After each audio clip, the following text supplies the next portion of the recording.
Hey, I'm Kathleen Acker, author of The Game of Life. And if you haven't gotten this copy, I love this book. Of course, I wrote it, so I'm a tad bit prejudiced. But if you're ever feeling stuck or defeated by life, or you're not just sure, this is like a 101, like a little manual to get you in the mindset that life is a game. And so let's play it as a game, shall we? So I thought about pulling back the veil. One of my favorite movies growing up as a little girl was The Wizard of Oz. And I've always grown up questioning everything and everyone, respectfully, of course, for the most part, and to the best of my ability. So let's dive in, shall we?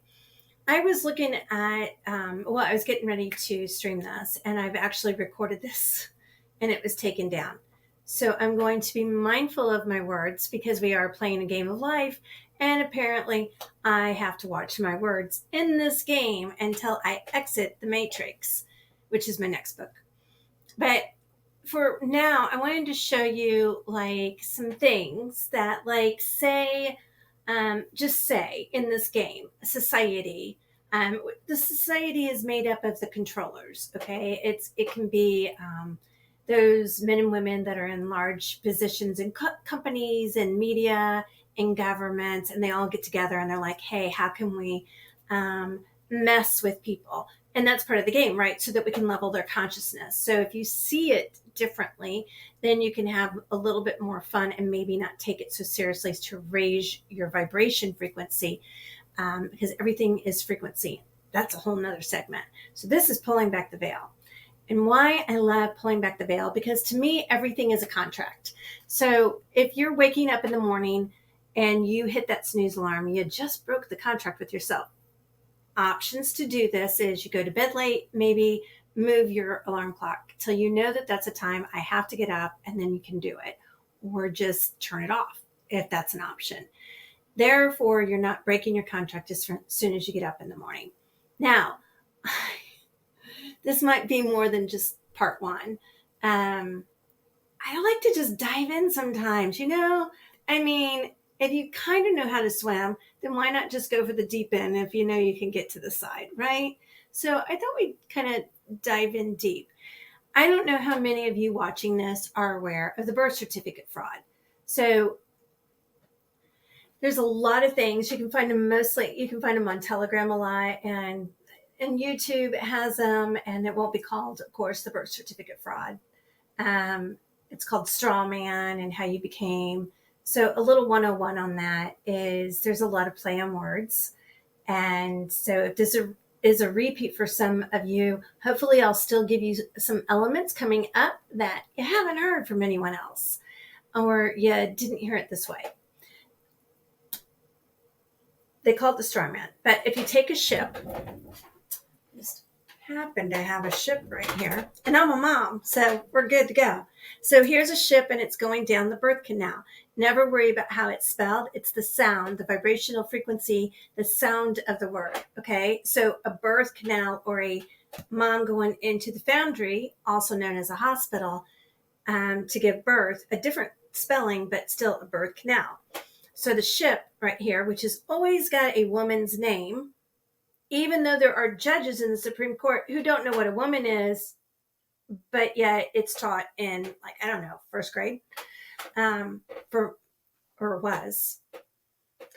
Anyway, so now you got a ship and you got a mom, and we pull up to the doctor, and and then you got some cargo that's got to come out of the ships, of the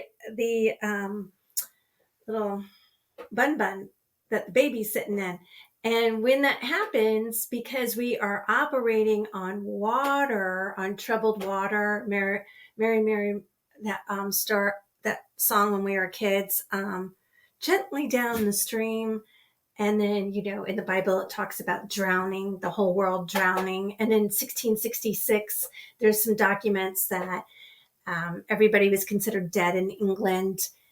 Some things happened. If you want a document on that, message me. I got a document on it. It's a really good read, I think, if you're into this kind of stuff. But if you're not, you just want to take my word for it, It's just a game. We're just playing a game. This is entertainment only, and it is definitely, absolutely, positively none of it legal advice or opinion for that matter. So the ship's pulling up to the dock and going down the birth canal. Mom's pulling up and the baby's coming down the birth canal. And mom goes up to the doctor and the mom manifests what she thinks is a living birth of creator, and it is. And the ship has got some cargo, and it's manifest. It's a manifest. It's on a manifest, and then when it gets onto the dock, the cargo gets onto the dock. Then it's like, hey, who owns this? You need a certificate of ownership. And so the mom goes over here, and the dock tour and his little nurses say, hey, you got to sign this because it's the birth certificate. Interesting enough. So what is that birth certificate? Because everything that I've just said is true and can be found to be true if you're playing the game of life, because this is just entertainment. So let me present.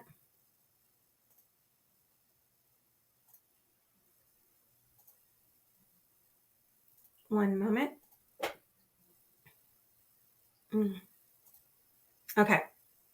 So I just pulled up this state, South Carolina. You can pull up Illinois. I've looked at California. I've looked up New Hampshire. I've looked up quite a few states.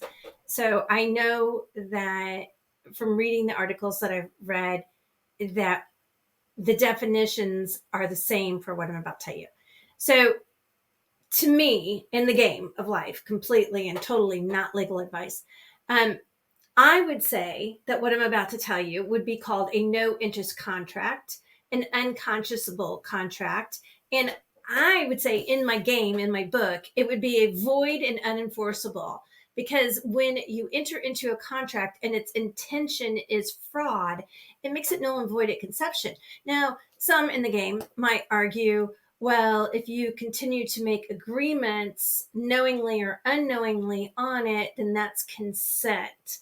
But you see, the whole layer of intention to deceive makes it coercion. So I'm going to just roll the dice and go with a no interest unconscionable contract. So this is where it gets a little bit, I would say, if someone were to say, is God real? I'm about to show you that God is real, and in every contract, which might be why I got banned, because I said his name. But so you go over here and you've got South Carolina. This is just the South Carolina. It is in all of the U.S. constitutions. So it would be a different section in those constitutions. So feel free, have at it, have some fun, go look it up for yourself. And so this is section 44-63-10, regulation 61 through 19, vital statistics for this state. And live birth meaning. So the live birth, what you always want to do when you have a contract is know the definitions. Where are they getting the definitions? If it doesn't have definitions, then don't play that game of assumption, because it makes an ass out of you and me. So we don't want to do that. So this would be, and I will not read the whole thing because I find it to be grotesque and unconscionable. So I'm going to do the summary. That's word verbatim. But a product of human conception, a product extracted. Let's just go over here. Oh, you got to laugh because otherwise you might cry. A product extracted from the mother, a product of human conception extracted from the mother. I won't go over to the rest. That is the same exact definition. Oh, where did that come from? Let's just dump down here. It actually came from this one little organization that has a song similar to it called The Who. And so here I've got the name right there for you. It came from them in 1955. It was updated in 1988. Feel free to check my game statistics. And so this is in every state constitution. Now, the thing about this is, so it creates an illusion, right, that we're products. And so it's kind of like, say, Keanu Reeves playing an acting part. And Keanu is like so into the acting part, he forgets that he is Keanu Reeves. Okay, crazy as that may seem, sometimes let's just play in this game of illusion of deception, shall we? And we have those little things that they put on and they seem real and you seem like you're touching things, the simulations and everything. You feel like you're experiencing that. So let's think of a simulation game. If you haven't been in one, I highly recommend them. They're fun, but not too long. Anyway, just for fun, hop in and out. You're in a simulation. It feels real. It feels like you are the game piece, the little in Monopoly, the little hat or the car or whatever you picked. Okay.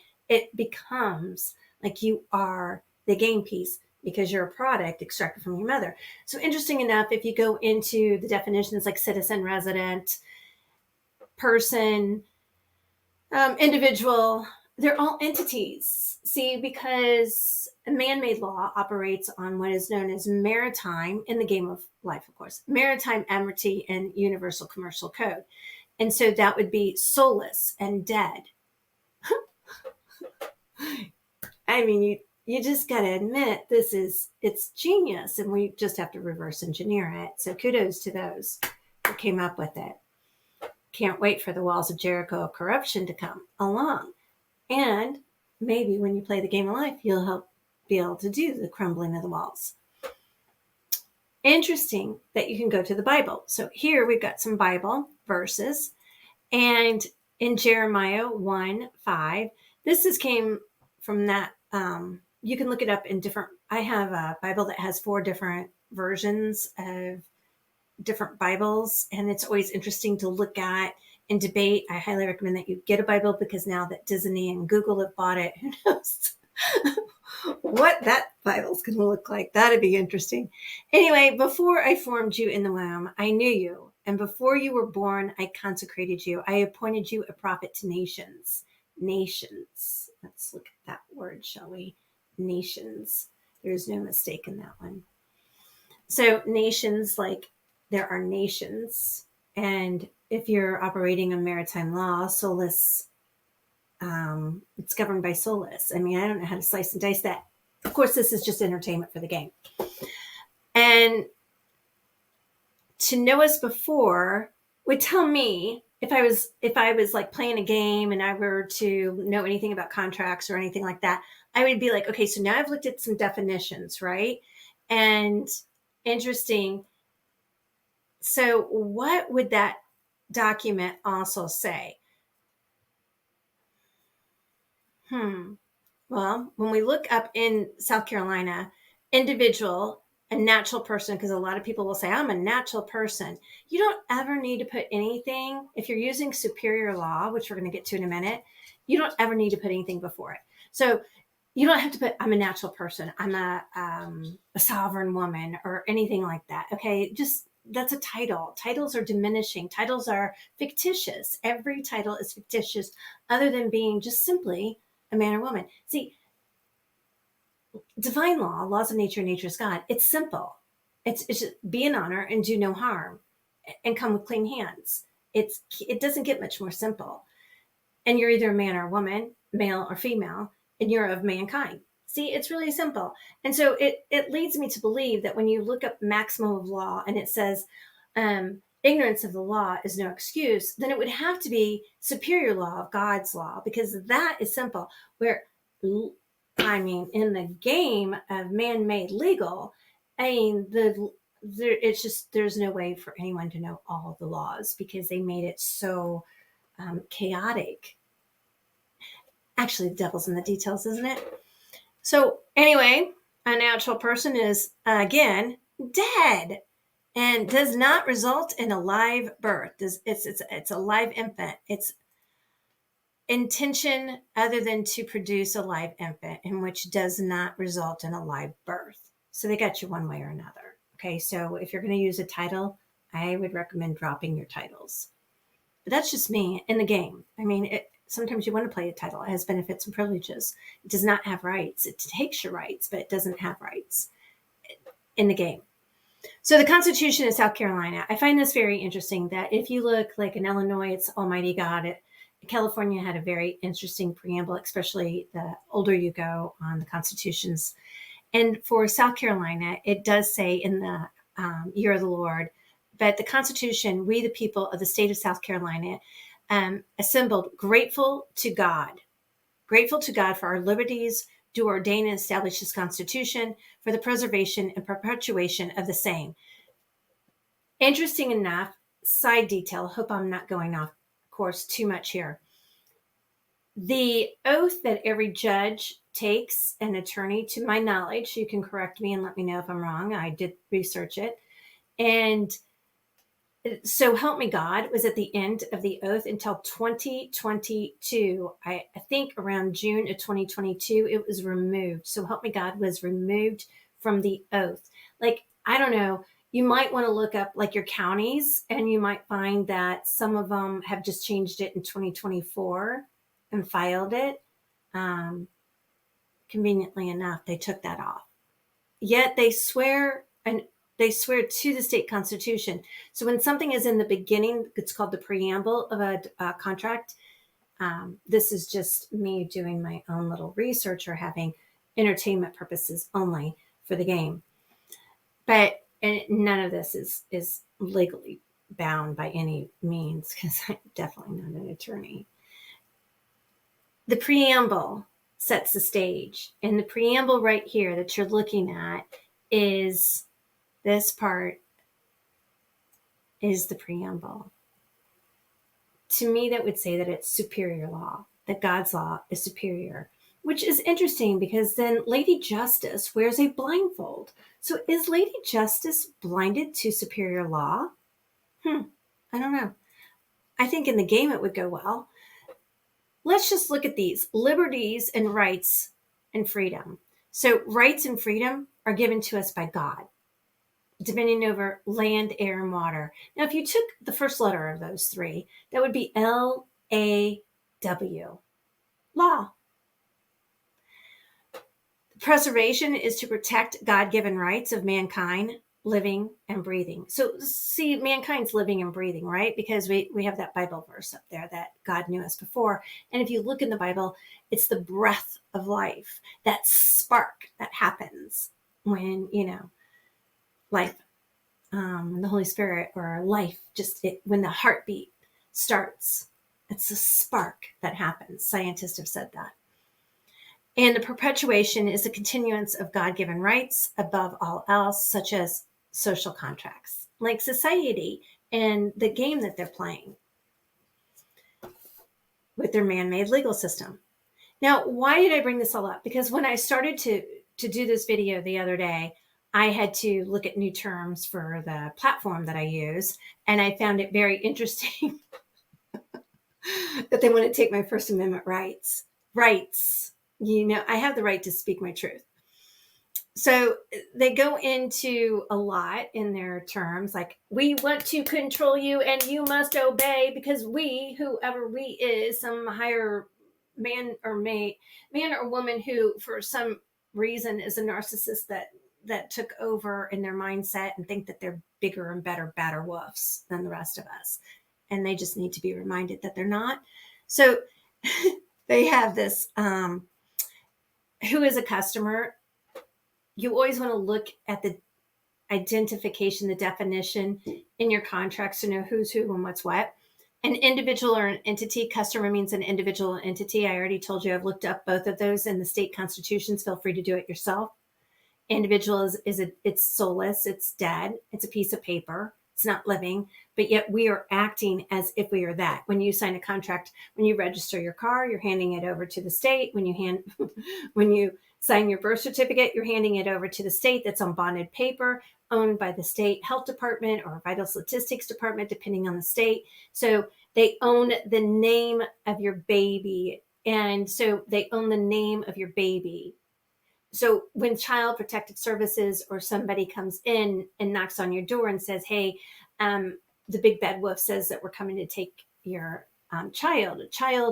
If you're a pair that rents. You're renting from the state because you're not mindfully aware that you are a spiritual being, have a human experience, and that you have divine rights. But we've been blinded to using those rights and standing up for our rights. And how do we express those rights and put, politicians or big bad wolves of media and bankers and stuff like that. How do we make them accountable on a soul level? That's really part of the fun in the game. And I do teach that. And that wouldn't be legal advice. I only do that in the private of the domain of a private membership. And yeah. So entity is to the agreement. And then they go down a little bit further and they're saying misinformation. And I find this really, I have a trigger with misinformation. We should always know our triggers. When I worked for a big bad company that's Harma, and there was a woman, we'll just call her Nikki, and she was like, I'm going to do videos on misinformation, and then I'm going to give you misinformation inside the videos that actually contradicts each other. And it would be great if somebody had a copy of those videos. And where she might say, oh, there's no fetal tissue in what we're making. And then 30 seconds later says the amount of fetal tissue is so small. It's just so small. It's irrelevant. So she just gave you misinformation in her video that's about misinformation. So it's always fun to find out who's controlling the misinformation, because they want you to have misinformation. So they want to say, we're going to control the misinformation so that you have misinformation. Is that correct? Does that even make sense? Boy, isn't the game really confusing when you look at the details? Because don't forget who's in the details. So this misinformation is that may impact is such a great word, the trust, the trust and safety of our community. It could, because somebody could actually tell you the truth about how to play the game of life. And that includes health claims that are not substantiated, or a domestic or international health authority controlled by the CDC and the WHO. Interesting enough, remember who came up with the definition that you were a product if you have a birth certificate, which came from the WHO, went through the CDC to the health departments. Isn't that interesting? And I'm not making any of this up. I researched it. I suggest if you question me that you do the same. Again, another thing interesting is, like, if you look up any state like South Carolina, they have a Duns and Bradstreet number. That would mean that they're a corporation. So are you an employee of the corporation if you live in that state? That's a whole nother topic for the game. That's just entertainment. Okay, so I think we went over a lot of this. I do like to say that I am of God, my creator, who knew me prior to conception. I invoke the laws of God, who gives mankind, myself included, because I'm a woman, rights, for there is indeed a law. Right reason, which is in accordance with nature, existing, all unchangeable, timeless, eternal, commanding to do what is right. Law creator has dominion over mankind. No other law can be abrogated or substituted. No part of it can be taken away, nor can it be, I think I read that out of line because I was not reading the whole line, abrogated altogether. Neither fictitious role of an employer or an agency or that of a government, or any man or woman, male or female, politician or whatever title, can absolve from law of God. It is superior law. It is eternal and immutable for all at all times. All men and women are created equal. What a concept. That mankind is endowed by Creator God with certain unalienable rights. Isn't that beautiful? That was a download I got. And so, moral of the story, and hopefully this didn't go on too long, and you found some interesting value in learning about how to play the game of life and some of the rules in the game of life. But I just want to, this is part one. I'm going to have a couple series where I go over different things to just, plant some seeds. And if you like it, share it, let others know, and have fun playing the game of life. When you see life differently, you start to take back your power and you question your core beliefs, which is what the book is about. See, right here in the word belief, what is that word? It's lie. because we forget to question our core beliefs. We believe something just because we saw it on TV. And like in my book, for example, I talk about Santa. And some people believe in Santa because they saw him at the mall and he was on the news and everybody says he's real. So therefore, he must be without question. And then at some point, some people start to question Santa. And then they really like those privileges and benefits. So they just keep quiet, zip the mouth, hush themselves, suppress their voice. And then sometimes you get these people, some people call them conspiracy, or they're just like, Santa isn't real and I want to tell everyone. And I've got the secret on how to pull back the veil.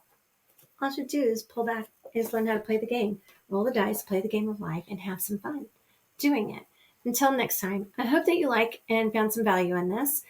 Leave me a comment. My website is www.thegameoflife101.com. My book is The Game of Life. If you buy it, let me know what you think. And part 2 will be coming soon. Thanks, and have it wherever, day or night. I hope you're enjoying it to the fullest. Roll the dice, play the game of life, and until then, like and share.